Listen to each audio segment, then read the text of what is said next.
স্বামী হারিয়ে বাকরুদ্ধ স্ত্রী আর বাবাকে হারিয়ে দিশেহারা 3 সন্তান। ঈদের ছুটিতে বাড়ি এসে আর ফেরা হলো না। 3 সন্তান রেখে না ফেরার দেশে আসাদুল জামালপুরের দেওয়ানগঞ্জে ঘটে গেছে এক হৃদয় বিদারক ঘটনা।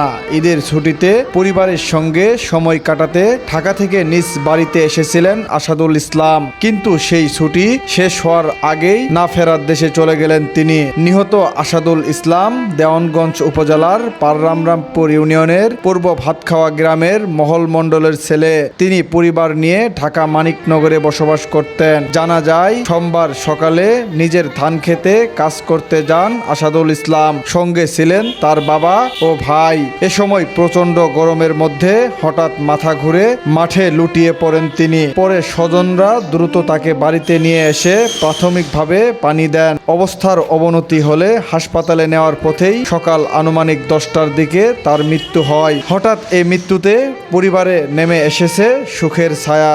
আমি ধান কেটে গেছি, আমার পোলা পরে গেছে। পরে যাওয়ার পরে ধান কাটছে খালি আমার সাথেই।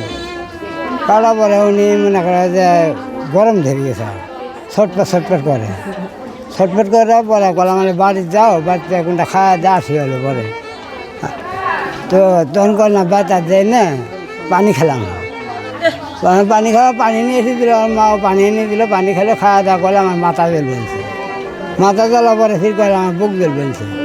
পরে ফির একবার জান হলো, একবার যা টিভিগুলো মানে না দিয়ে যাতা দিয়ে চাপ দিয়ে পানি দেওয়া হল, মানে তাও আর ঠিক হয় না।